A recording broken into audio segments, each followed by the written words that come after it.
Hello friends, welcome to வீட்டு தோட்டம் vlogs. இன்னைக்கு என்ன வீடியோன்னு பார்த்தீங்கன்னா நேற்று வீடியோவோட கண்டினியூஷன் தான் பார்க்க போகிறோம். நேற்றுக்கு நம்ம ரோஜா செடி எல்லாமே கட் பண்ணி விட்டோங்க இல்லைங்களா.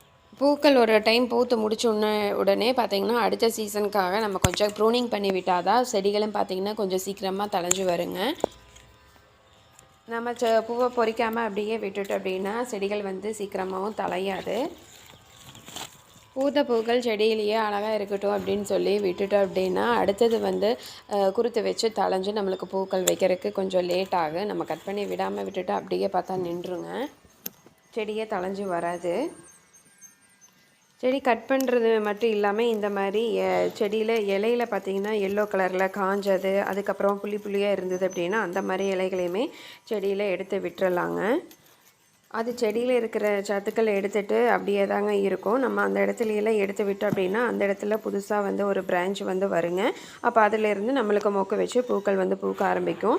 இப்போ எல்லாமே கட் பண்ணியாச்சு. அதுக்கப்புறம் என்ன பண்ணுறோன்னு பார்த்தீங்கன்னா சாணி, இந்த மாதிரி பச்சை சாணி கிடைச்சது அப்படின்னா நம்ம கட் பண்ண இடத்துல எல்லாமே வச்சு விடலாங்க. இது எதுக்காக வைக்கிறோம் அப்படின்னு பார்த்தீங்கன்னா நம்ம வெயில் காலத்தில் கட் பண்ணுறதுனால அந்த கட் பண்ண இடத்துல காஞ்சு போயிடும், ஈரத்தன்மை இருக்காது. இந்த பச்சை சாணியை வச்சு விட்டோம் அப்படின்னா அந்த ஈரப்பதம் கொஞ்சம் அப்படியே இருக்குங்க. துளிரும் பார்த்திங்கன்னா கொஞ்சம் சீக்கிரமாக வரும். அதுக்காக தான் இந்த மாதிரி பச்சை சாணியை வச்சு விடுறது. நம்ம எந்தெந்த இடத்துலையெல்லாம் செடியை கட் பண்ணிக்கிறோமோ அந்த இடத்துலையெல்லாம் இந்த மாதிரி நம்ம கையில் மருதாணி வைப்போம் இல்லைங்களா, அது மாதிரி சிறுசாக ஒரு உருண்டை பிடிச்சி அதில் இந்த மாதிரி விரலை வைப்போம் இல்லைங்களா, அது மாதிரி வச்சு விட்டுட்டு அப்படின்னா அது வெயிலுக்கு லைட்டாக அப்படியே காஞ்சிக்கோங்க, அப்படியே உழுகாது கீழே. மழை காலத்தில் வந்து இந்த மாதிரி பண்ண வேண்டியதில்லை, சீக்கிரமாக தளைஞ்சுக்கும், எப்போவுமே ஈரப்பதம் இருந்துகிட்ருக்கும். ஆனால் வெயில் காலத்தில் மட்டும் இந்த மாதிரி பண்ணணும் அப்படின்னா செடிகள் காஞ்சி போகாமல் அப்படியே நீட்டாக கொண்டு வரலாங்க. ஒரு பெரிய ரோஜா செடியில் இருந்து இன்னொரு செடியை நம்ம சிறுசாக உருவாக்குறோம் அப்படின்னாலுமே அந்த வெட்டின பகுதியில் பார்த்திங்கன்னா இந்த மாதிரி சாணியை வச்சு விட்டு அதுக்கப்புறமா மண்ணில் வச்சு கொண்டு வந்தோம்னாலுமே சீக்கிரமாக தலையுங்க. அந்த வெட்டின பகுதி வந்து காயாமல் இருக்கும், அதுக்காக தான் சாணி வச்சு விடுறது. கிராமத்தில் பார்த்திங்கன்னா இந்த மாதிரி புதுசாக செடி வச்சாலுமே இல்லை இருக்கிற செடியை கட் பண்ணி விட்டாலுமே இந்த மாதிரி தாங்க பண்ணி விடுவாங்க. நம்ம கட் பண்ண செடி எல்லாமே ஒரு 10 நாளில் தளைஞ்சு வந்துடுங்க. அதுக்கப்புறமா ஒரு அப்டேட் கொடுக்குறேங்க, இல்லை எப்படி தளைஞ்சு வந்திருக்கு அப்படின்னு சொல்லிட்டு. அடுத்தது நம்ம தோட்டத்தில் பார்த்திங்கன்னா ஒரே ஒரு மல்பெரி செடி இருக்குதுங்க. அதை பட்டுப்பூச்சியெல்லாம் சாப்பிடும் இல்லைங்களா, அதோட தலை தான். ஒரே ஒரு செடி தான் பார்த்திங்கன்னா இருக்குது. சரி, இதிலிருந்து ஒரு 2-3 செடி கொண்டு வரலான்னு சொல்லிட்டு இதில் ஒரு பென்சில் சைஸ் அளவுக்கு மட்டும் ஒரு குச்சியை வந்து உடைச்சி அதை கொண்டு வந்து வச்சாலே தளைஞ்சு வந்துடுங்க. இப்போ அதுக்காக தான் பார்த்திங்கன்னா கட் பண்ணிகிட்டு இருக்கிறேன்.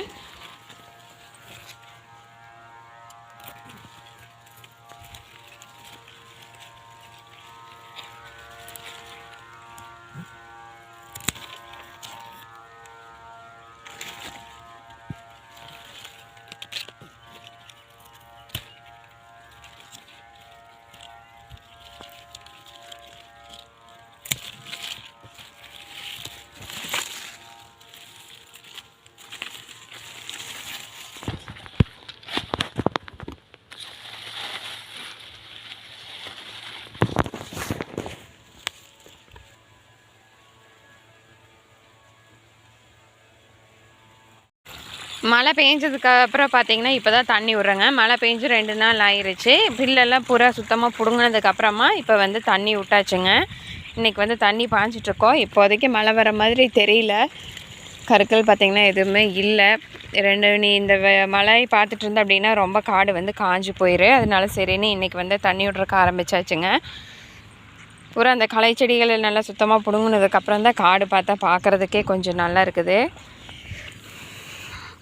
அங்கங்கே பார்த்திங்கன்னா இது மாதிரி தப்பிச்சது 1-2 செடி இருக்குது. நம்மளுக்கு தெரிஞ்சது அப்படின்னா அப்பப்போ பிடுங்கி விட்டுக்கலாம் தண்ணியெல்லாம் விடும்போது.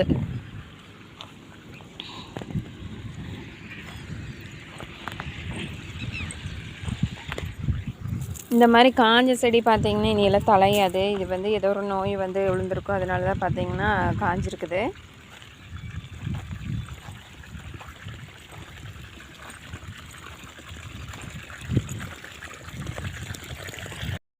வெள்ளரி செடியை பொறுத்த வரைக்கும் இந்த மாதிரி ஓட்டை இருந்ததுன்னா கண்டிப்பாக புழு இருக்குங்க. இல்லைன்னா இப்போ காட்டுற பாருங்கள், பூச்சி ஒன்று இருந்தது.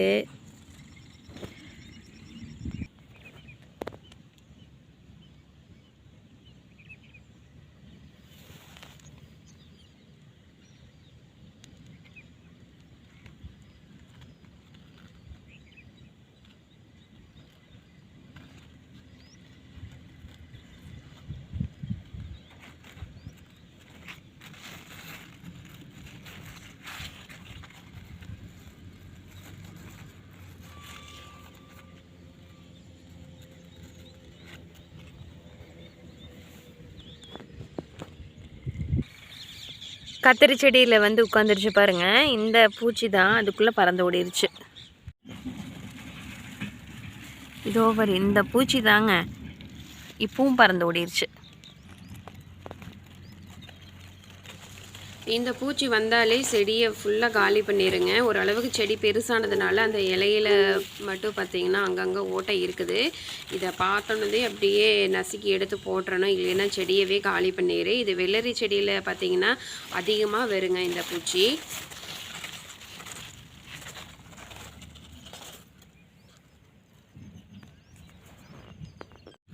இந்த நல்லா இந்த மாதிரி காட்டுக்குள்ளே வந்து சாணி மாடு கட்டும்போது பார்த்திங்கன்னா சாணி போட்டிருக்குது. இது வந்து நல்லா அப்படியே வெயிலில் காஞ்சி இந்த மாதிரி நல்லா பாருங்கள் நல்லா மக்கியிருக்கு. இப்போ இது வந்து நம்மளோட கத்திரி செடிக்கும் உரமாக போட போகிறோம். நெட்டதுலேருந்து எதுவுமே பண்ணல, எந்த உரமே போடல. அப்படியே மண்ணில் இருக்கிற சத்துலேயே பார்த்திங்கன்னா செடி இந்த அளவுக்கு வளர்ந்துருக்கு. இப்போ பார்த்திங்கன்னா எல்லாமே பூக்கள் வைக்கிறக்க ஆரம்பிச்சிருக்கிறதுனால தண்ணி உழுகிற இடத்துல இந்த மாதிரி நம்ம சாணியை போட்டு விட்டுட்டோம் அப்படின்னா அது அப்படியே மெதுவாக கரைஞ்சி அந்த லாஸ்ட் வரைக்கும் அந்த அது வரைக்கும் இருக்குது. கிட்டத்தட்ட ஒரு 30 செடி பக்கம் இருக்குது. அது வரைக்கும் நல்லா போய்க்குங்க. கொஞ்சமாக இது கரையை நம்ம போட்டுகிட்டே இருக்கணும்.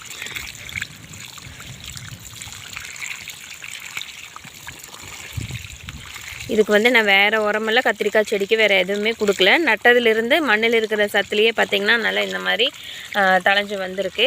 பூக்களும் பார்த்திங்கன்னா வச்சுருக்கு. ஒரு செடியில் பார்த்திங்கன்னா பிஞ்சும் கூட வைக்கிறதுக்கு ஆரம்பிச்சிருக்குது. ரொம்ப காஞ்சதுனால பார்த்திங்கன்னா ஒன்றும் கரையாது. அதெல்லாம் கொஞ்சமாக லேட் ஆகும். கொஞ்சம் தண்ணியில் ஊறிச்சு அப்படின்னா அதுவே அப்படியே கரைஞ்சி போய்க்கும். இந்த இடத்துல போட்டு அப்படின்னா தண்ணி மெதுவாக போக போக அப்படியே அந்த லாஸ்ட்டு போகிறதுக்கு ஒரு அரை மணி நேரம் ஆயிரும்.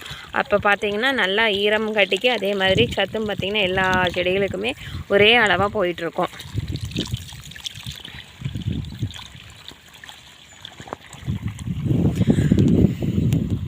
இப்போ இந்த இடத்துல பார்த்திங்கன்னா நம்ம போட்டு ஒரு அரை மணி நேரம் பக்கம் ஆயிடுச்சு. ஒரு அளவுக்கு பார்த்திங்கன்னா எல்லாம் கரைய ஆரம்பிச்சிருச்சு. உங்களுக்கு பார்த்தாலே தெரியும். கரைச்சி விடலைனாலுமே அப்படியே நம்ம போட்ட சாணி வந்து கொஞ்சம் நல்லா ஊறிச்சு அப்படின்னா தண்ணியில் சீக்கிரமாக அப்படியே லைட்டாக போயிட்டே இருக்குங்க. இதெல்லாம் பார்த்திங்கன்னா ஒரு அரை மணி நேரம் ஆச்சு. இன்னுமே கொஞ்சம் ரொம்ப கெட்டியாகவே இருக்குது. கொஞ்சம் பாதி பார்த்திங்கன்னா கரைஞ்சிருக்கு. இப்போ நம்ம கரைச்சி விட்டோம்னா கொஞ்சம் அதிகமாக போகும்.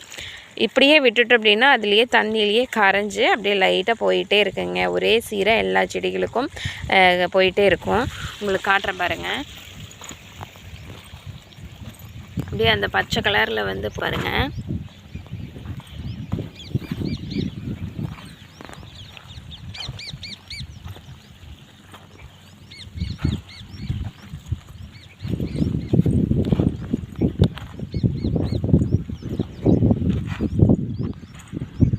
இப்போ இந்த செடியில் பார்த்திங்கன்னா பிஞ்சு பிடிச்சிருக்கு பாருங்கள். ஒரு 2 நாளைக்கு முன்னாடி பூவாக இருந்தது. இப்போ அது பார்த்திங்கன்னா பிஞ்சு பிடிச்சிருக்கு. பூக்களும் பார்த்திங்கன்னா நல்லா கொத்து கொத்தாக வச்சுருக்கு. இந்த வெரைட்டி பார்த்திங்கன்னா நல்லா கொத்து கொத்தாக பூக்குது.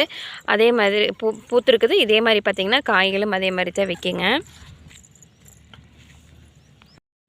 குண்டு வெள்ளரி பூக்கள் பூத்திருக்குன்னு சொன்னேன் இல்லைங்களா. இந்த பூக்கள் எல்லாமே ஆண் பூக்கள்ங்க. பெண் பூக்கள் வந்து இன்னும் பூக்கிறதுக்கு ஆரம்பிக்கல. நிறைய பூக்கள் பூத்திருக்கு. இது எல்லாமே பார்த்திங்கன்னா ஆண் பூக்கள்ங்க. பெண் பூக்களுக்கு பின்னாடி இந்த காயில் பூவுக்கு பின்னாடி பார்த்திங்கன்னா ஒரு பிஞ்சு மாதிரி இருக்கும். அதுதான் பார்த்திங்கன்னா காயாக மாறும். ஆண் பூக்களில் வெறும் பூக்கள் மட்டும்தான் இருக்கும். அதுக்கு பின்னாடி வந்து காய் இருக்காதுங்க. இது பார்த்திங்கன்னா இன்னும் பூக்கிறதுக்கு ஆரம்பிக்கல. நிறைய ஆண் பூக்கள் தான் இருக்குது. பெண் பூக்கள் வந்து இன்னும் வைக்கலிங்க. அடுத்தது நம்மளோட மிளகாய் செடிங்க. ஃபஸ்ட்டாக வச்ச மிளகாய் செடியில் காய்கள் வந்து பிடிக்கிறக்க ஆரம்பிச்சிருக்குதுங்க. நல்லாவே வந்துகிட்ருக்கு. இப்போ ஒரு 15 நாளைக்கு முன்னாடி வச்ச மிளகாய் செடி இப்போ தான் கால் பிடிச்சி இப்போ தான் தலைய ஆரம்பிச்சிருக்குதுங்க. அதுவுமே காட்டியிருக்க பாருங்கள். நம்ம தக்காளி கடை களை எடுக்கும்போது அதுக்கு பக்கத்துலேயே பார்த்திங்கன்னா நம்மளோட மிளகா செடியும் களை எடுக்க வேண்டியதாக இருந்தது. நிறைய களைப்பில் வந்து முளைச்சிருந்தது. கையோடு அதுவும் பார்த்திங்கன்னா நல்லா களையெல்லாம் ஃபுல்லாக சுத்தமாக எடுத்து விட்டாச்சு. இன்றைக்கி அதுக்குமே பார்த்திங்கன்னா தண்ணி பாய்ச்சிக்கிட்டு இருக்கோம். 2 நாள் மழை பெஞ்சாச்சு. அதுக்கப்புறம் 2 நாள் கழித்து இப்போ பார்த்திங்கன்னா கொஞ்சம் காஞ்சிருந்தது. அதனால் இன்றைக்கி தண்ணியும் பார்த்திங்கன்னா கட்டியாச்சுங்க. அடுத்தது நம்ம கொண்டு வந்த இல்லைங்களா, நம்ம வெட்டின இல்லைங்களா இன்றைக்கி மல்பெரி செடி. அது வந்து இன்றைக்கி நம்ம தக்காளி காட்டு ஓரத்தில் தான் வந்து நெட்டு விட போகிறோம். அப்படியே நம்ம எடுத்துகிட்டு வந்த குச்சியில் சிறுசாக அப்படியே ஒவ்வொரு முளத்துக்கு கட் பண்ணிவிட்டு அதுக்கப்புறம் அதில் இருக்கிற இலை எல்லாமே பிச்சு எடுத்துகிட்டு அதுக்கப்புறமா இந்த மாதிரி லைட்டாக ஊனி வச்சா போதுங்க. ஒரு இன்ச்சுக்கு ஊனி வச்சாலே போதும். கீழே நிலத்தில் நல்லாவே வந்துருங்க. ஒரு 4லேருந்து 5 நாளுக்குள்ளே தழைஞ்சு வந்துருங்க. டெய்லி ஏதோ ஒன்று புதுசாக நட்டிகிட்டே இருந்தால் தான் பார்த்திங்கன்னா கார்டனிங்கில் கொஞ்சம் சந்தோஷமாகவும் இருக்குது. இன்றைக்கி பார்த்திங்கன்னா நம்ம மல்பெரி செடி நட்டியிருக்கோம். டெய்லி நட முடியலினாலும் மாதத்தில் ஒரு டைம் ஆகுது நம்ம இந்த மாதிரி புதுசாக ஏதோ ஒன்று நட்டோம் அப்படின்னாலுமே அது எப்படி தழைஞ்சு வருது எப்படி இருக்குது அப்படிங்கிறதுலையே கார்டனிங் வந்து ரொம்ப சந்தோஷமாக போகுங்க.